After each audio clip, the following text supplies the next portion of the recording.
नमस्कार दोस्तों, मैं मुकेश कुमार समाजशास्त्र विषय पर नेट सेट एवं जेआरएफ हेतु चलाए जा रहे इस क्लासरूम में आप सभी का फिर से हार्दिक स्वागत करता हूं। पूर्व के वीडियो में हमारे द्वारा समूह नामक अवधारणा पर विस्तृत अध्ययन किया गया था। आज के इस वीडियो में हमारे द्वारा भीड़ नामक अवधारणा पर अध्ययन किया जाएगा।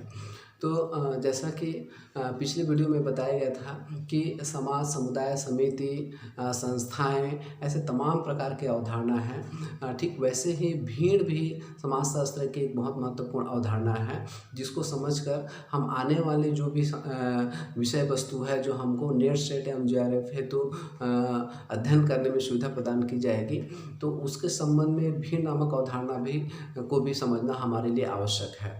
तो चलिए प्रारंभ करते हैं कि भीड़ नामक अवधारणा क्या होती है, उससे संबंधित जानकारियाँ क्या होती है। तो भीड़ नामक अवधारणा को समझने के लिए हमारे द्वारा विभिन्न जो पॉइंट है उसका निर्धारण किया गया है, जिसमें मुख्य रूप से हम पहले देखेंगे कि भीड़ का सामान्य अर्थ क्या होता है, और दूसरा उसके पश्चात देखेंगे कि समाजशास्त्र दृष्टिकोण से विभिन्न समाजशास्त्रियों द्वारा अपने अपने दृष्टिकोण से भीड़ नामक जो अवधारणा है उसका क्या परिभाषा दिया गया है। उसके पश्चात इस वीडियो हमारे द्वारा देखा जाएगा कि भीड़ की विशेषताएं क्या क्या होती है, और फिर लास्ट में इस वीडियो में हमारे द्वारा भीड़ का वर्गीकरण समाजशास्त्रियों द्वारा कौन कौन से रूप में किया गया है इसके संबंध में अध्ययन किया जाएगा। तो देखते हैं कि सामान्य अर्थ क्या होता है।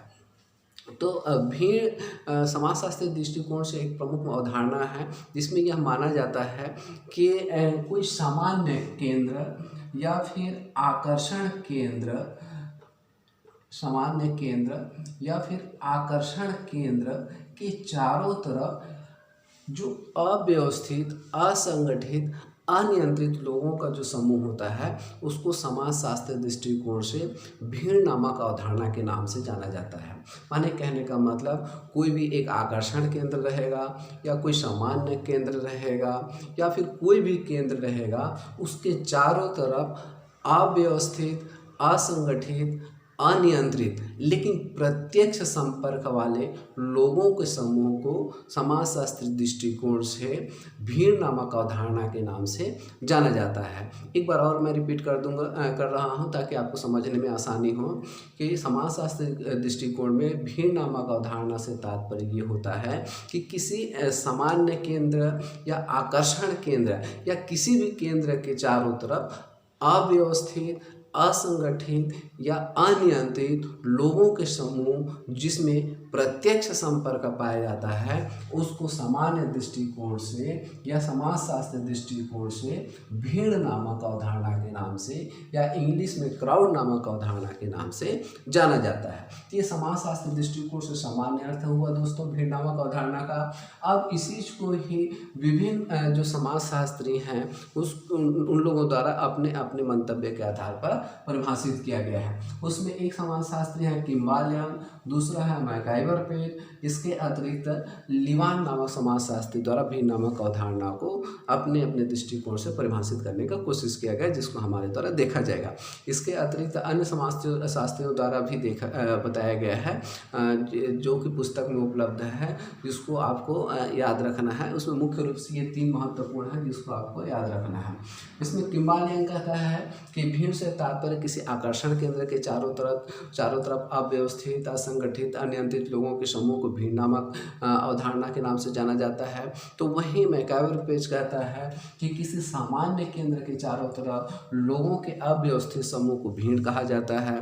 तो वहीं लीवान ये कहता है कि लोगों का एक ऐसा समूह जो संवेग जो रहता है या भावना जो रहता है उसकी दिशा में मुड़ जाता है, तो उसको लीवान की भाषा में भीड़ के नाम से जाना जाता है।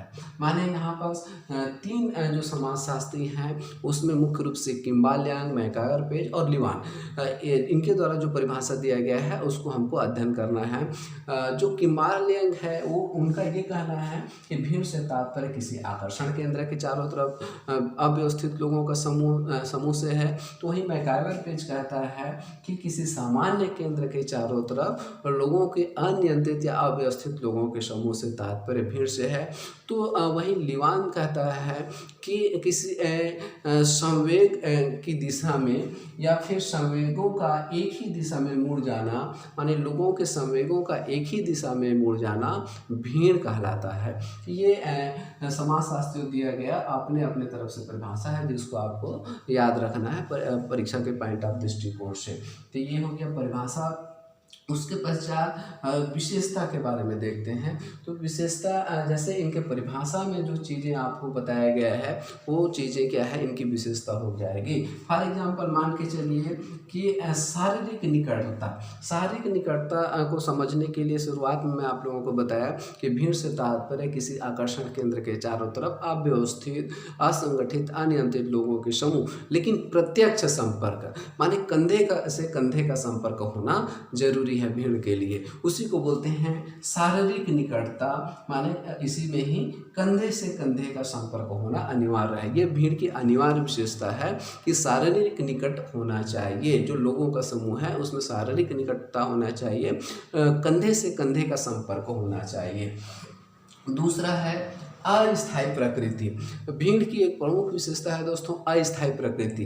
अपने उद्देश्य की प्राप्ति के पश्चात या फिर कुछ समय पश्चात जो भीड़ रहती है वो ऑटोमेटिक समाप्त हो जाता है, वो लंबे समय तक नहीं चलती, इसलिए उसको अस्थायी प्रकृति माना जाता है। ठीक है, तो भीड़ से संबंधित एक अन्य विशेषता है जिसको बोलते हैं अस्थायी प्रकृति। इसके अतिरिक्त सीमित आकार या क्षेत्र का होना एक अन्य महत्वपूर्ण विशेषता है दोस्तों भीड़ से संबंधित। माने ज़्यादा उसका जो क्षेत्र है बड़ा नहीं होगा, उसका जो क्षेत्र है या उनका जो दायरा है वो बहुत ही सीमित आकार का होगा, बहुत छोटे जगह का होगा दोस्तों, जिसको आपको याद रखना है। ये तीसरी बहुत महत्वपूर्ण विशेषता है। प्रथम हो गया शारीरिक निकटता या जिसको बोलते हैं कंधे से कंधा संपर्क। दूसरा है अस्थायी प्रकृति, माने वो लंबे समय तक नहीं रह सकती, बहुत कम समय में उसका समाप्तिकरण हो जाएगा। उसके पश्चात है सीमित आकार या क्षेत्र, उसका दायरा भी सीमित रहेगा, उसका दायरा जो है वो बहुत बड़ा नहीं होगा दोस्तों, इसको आपको याद रखना है। इसके पश्चात है असंगठित, उसमें किसी प्रकार का संगठन नहीं पाया जाएगा दोस्तों, जरूरत के आधार पर लोगों का समूह एकत्रित हो जाएगा, उसमें किसी प्रकार का संगठन नहीं पाया जाएगा। इसीलिए भीड़ की विशेषताओं में असंगठित होना माना जाता है। उसके पश्चात धान का एक सामान्य केंद्र रहता है दोस्तों। देख लीजिए इसके एग्जाम्पल के रूप में आप किसी भी प्रकार से आप इसका एग्जाम्पल देख सकते हैं। फॉर एग्जाम्पल मान के चलिए कोई एक्सीडेंट हो गया, तो एक्सीडेंट होता है तो उसको देखने के लिए बहुत लोगों का समूह हो जाता है, वो भी एक प्रकार से भीड़ रहता है। या फिर मान के चलिए किसी अपराधी को पकड़ते हैं तो उस अपराधी को दंड देने के लिए भी कई लोगों का एक समूह हो जाता है, वो भी क्या है भीड़ कहलाता है। तो यहाँ पर ध्यान का एक सामान्य केंद्र रहेगा, माने जब भीड़ इकट्ठा होगा या लोगों का समूह इकट्ठा होगा तो उसके लिए कुछ न कुछ टारगेट रहेंगे, उसके ध्यान में उसके सामने में कुछ चीज़ रहेंगे जिसके बारे में वो क्या है इकट्ठा होगा, तो उसी को बोलते हैं ध्यान का सामान्य केंद्र। उसके पश्चात है अनामिकता। अनामिकता भी भीड़ का एक महत्वपूर्ण विशेषता है दोस्तों। अनामिकता से तात्पर्य ये है कि कोई भी सामान्य केंद्र या आकर्षण केंद्र के चारों तरफ जो भी व्यक्ति एकत्रित होंगे उसमें एक दूसरे के प्रति जानकारियां नहीं रहेगी, जिसको बोलते हैं अनामिकता। माने एक व्यक्ति दूसरे व्यक्ति के नाम का या फिर उसके संबंध में जानकारियां उनको नहीं मालूम होगी, उसको बोलते हैं अनामिकता। इसके पश्चात है अत्यधिक संकेत ग्राही। अत्यधिक संकेत ग्राही से तात्पर्य होता है कि भावना प्रधान जिसको बोला जाता है, जिसको बोलते हैं संवेग प्रधान जिसको बोला जाता है। इसमें जो भीड़ जो रहते हैं उसमें व्यक्तियों का जो विवेक रहता है वो शून्य हो जाता है, तर्क भी शून्य हो जाता है। उसमें माने कहने का मतलब ये है कि भीड़ में जो भी एकत्रित व्यक्ति रहेंगे वो उनका जो बुद्धि है तर्क के आधार पर काम नहीं करता, उसमें भावना के आधार पर काम करता है, संवेग के आधार पर काम करता है। फॉर एग्जाम्पल यदि एक व्यक्ति बोल दिया कि किसी व्यक्ति को मारना है तो भीड़ के सभी जो सदस्य रहेंगे वो मारो मारो जैसे आवाज़ से चालू हो जाएंगे और एक दूसरे जो भी टारगेट में जो चीज़ रहेगा उसको मारने के लिए सब एक कार्य प्रारंभ कर देंगे। उसमें उनको ये समझ नहीं आएगा कि जो क्रिया है उसको करने के पश्चात उनको कौन सा पनिशमेंट मिलने वाला है या उसके विरुद्ध में कौन सी दंडात्मक कार्रवाई हो सकती है।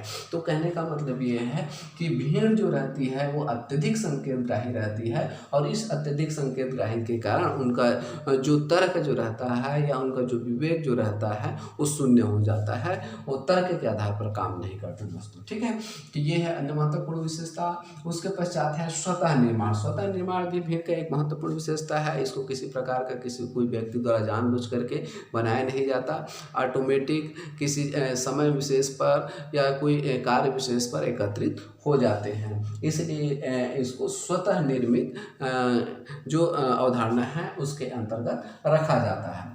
इसके पश्चात है लास्ट में सामूहिक शक्ति की अनुभूति। ये भी एक बहुत महत्वपूर्ण विशेषता है दोस्तों भीड़ का। सामूहिक शक्ति की अनुभूति से तात्पर्य ये है कि किसी भी कार्य को समूह में जो भी एकत्रित व्यक्ति जो रहेंगे उनके अंदर ये एक भावना विकसित हो जाती है कि कोई भी कार्य जो है जो उनके द्वारा किया जाएगा वो संभव है, माने असंभव नाम का कोई चीज़ नहीं है। तो उसको बोलते हैं सामूहिक शक्ति की अनुभूति, माने समूह की जो शक्ति की उनको बोलते हैं समूह की शक्ति, माने ऑटोमेटिक एक दूसरे को देख करके अपने अंदर आत्मविश्वास जागृत हो जाती है, या दूसरे को देख करके एक प्रकार से बल आ जाता है शरीर के अंदर, तो उसको बोलते हैं सामूहिक शक्ति की अनुभूति, या उसको अन्य भाषा में पारस्परिक स्पंदन के नाम से भी जाना जाता है दोस्तों। तो इसको आपको याद रखना है। तो ये तमाम प्रकार की विशेषता है भीड़ से संबंधित। एक तो शारीरिक निकटता जिसमें कंधे से कंधे का संपर्क होना अनिवार्य है भीड़ के लिए। फिर अस्थायी प्रकृति होती है भीड़ की, माने बहुत लंबे समय तक नहीं रहता, कुछ समय पश्चात उसका विघटन हो जाता है, सब अपने अपने जगह चले जाते हैं। उसके पश्चात है सीमित आकार या क्षेत्र, माने भीड़ का कोई विशेष बड़ा दायरा नहीं होता, वो छोटे से दायरे में रहता है। कोई भी आकर्षण केंद्र रहेगा वो, या कोई सामान्य केंद्र रहेगा, या कोई टारगेट का क्षेत्र रहेगा, उसके चारों तरफ भीड़ एकत्रित होंगे, और समय के पश्चात कुछ समय पश्चात वो भीड़ जो है वो या लोगों का समूह जो रहेगा वो समाप्त हो जाएगा। इसके अतिरिक्त है असंगठित होते हैं भीड़ जो है, उसमें किसी प्रकार का संगठन नहीं पाया जाता। उसके पश्चात है ध्यान का एक सामान्य या आकर्षण का एक सामान्य केंद्र रहेगा जिसको सभी लोग देखते रहेंगे, ठीक है, और उसी के आधार पर अपने क्रियाविधि को निर्धारित करेंगे। उसके पश्चात है अनामिकता, माने भीड़ में जो भी एकत्रित लोग रहेंगे वो एक दूसरे को नहीं जानते रहे होंगे, या एक दूसरे को नहीं जानेंगे, या एक दूसरे के नाम के बारे में लोग नहीं जानेंगे। उसके पश्चात है अत्यधिक संकेतग्राहिता। अत्यधिक संकेतग्राही से तात्पर्य यह है भावना प्रधान होना, संवेगों प्रधान होना, उसमें तर्क का किसी प्रकार का कोई रोल नहीं होना, कि उसमें उस क्रियाविधि को करने के पश्चात उसको किस प्रकार का पनिशमेंट मिल सकता है। ये तमाम प्रकार की चीज़ें हैं स्वतः निर्माण और सामूहिक शक्ति की अनुभूति, जिसको बोलते हैं पारस्परिक स्पंदन। उसके पश्चात चलिए देखते हैं दोस्तों भीड़ का वर्गीकरण, जिसको अलग अलग समाजशास्त्री द्वारा अलग अलग तरीके से वर्गीकृत किया गया है। मोटे तौर पर भीड़ को दो भागों में वर्गीकृत किया गया है। एक तो होता है साधारण भीड़ और दूसरा है क्रियाशील भीड़। साधारण भीड़ एक निष्क्रिय भीड़ के रूप में माना जाता है। इसमें किसी प्रकार का कोई उत्तेजना नहीं रहता, किसी प्रकार का आवेग नहीं रहता। इसको एक प्रकार से निष्क्रिय भीड़ के नाम से समाजशास्त्रियों द्वारा संबोधित किया जाता है। फॉर एग्जाम्पल यदि इसको देखें तो यदि कोई मदारी अपना कोई खेल दिखा रहा है, या कोई जादूगर अपना खेल दिखा रहा हो, या किसी प्रकार का क्या बोलते हैं कोई प्रवचन वगैरह हो रहा हो, तो वो भी क्या है एक साधारण भीड़ के दृष्टिकोण से माना जाता है। क्यों? उसके चारों तरफ क्या है व्यक्ति इकट्ठा होंगे, असंगठित रहेगा, अव्यवस्थित रहेगा, अनियंत्रित रहेगा, लेकिन उसमें भी प्रत्यक्ष संपर्क होंगे, ठीक है।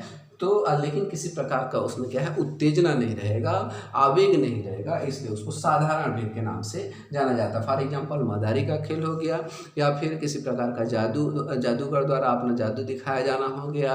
इसके अतिरिक्त किसी प्रवचनकर्ता द्वारा प्रवचन किया जाना हो गया, जिसके चारों तरफ क्या है लोगों का समूह रहेगा, तो उसको बोलते हैं साधारण भीड़ दोस्तों। उसके पश्चात है क्रियाशील भीड़। इसको इस क्रियाशील भीड़ में साधारण भीड़ के विपरीत क्या है उत्तेजना उत्तेजना रहेगा, जोश रहेगा और अत्यधिक आवेग रहेगा। मान के चलिए फॉर एग्जांपल जैसे यदि कोई ट्रक वाला क्या है कि किसी व्यक्ति को कोई एक्सीडेंट कर दिया, तो उस एक्सीडेंट के एवज में मान लीजिए या ट्रक वाले को पकड़ कर उसके चारों तरफ क्या है भीड़ इकट्ठा हो जाती है, तो उस स्थिति में ट्रक के जो ड्राइवर है उसको मारने के लिए एकत्रित हो जाएंगे, या तमाम प्रकार के जो चीज़ें इसमें बहुत अधिक क्या है संवेग रहेगा, आवेगात्मक रहेगा, उत्तेजना रहेगा, तो उसको क्या है क्रियाशील भीड़ के नाम से जाना जाता है। दोस्तों यह है एक्सीडेंटल केस में पाया जाता है।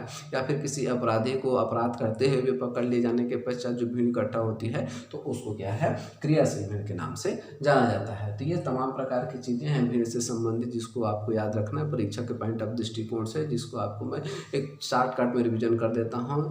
परिभाषा के संबंध में आपको जानना है। परिभाषा के संबंध में ये है कि किसी सामान्य केंद्र या आकर्षण केंद्र या फिर किसी भी केंद्र के चारों तरफ अव्यवस्थित, असंगठित, अनियंत्रित लोगों के समूह, जिसको भीड़ के नाम से जाना जाता है, जिसमें प्रत्यक्ष संपर्क होना अनिवार्य है।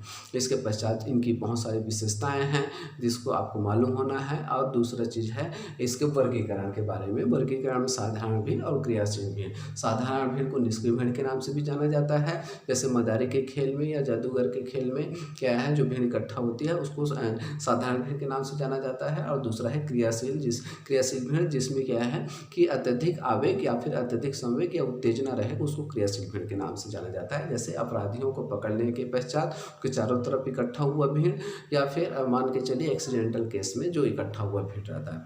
तो ये सब चीज़ें हैं। आज के वीडियो में बस इतना है। आने वाले वीडियो में भीड़ से संबंधित जो सिद्धांत है और भीड़ के जो विभिन्न वर्गीकरण अलग अलग समाजशास्त्रियों द्वारा जो दिया गया है उसके बारे में अध्ययन करेंगे। एक वीडियो भीड़ से संबंधित और आएगी। आपके लिए धन्यवाद बहुत बहुत आप सभी का।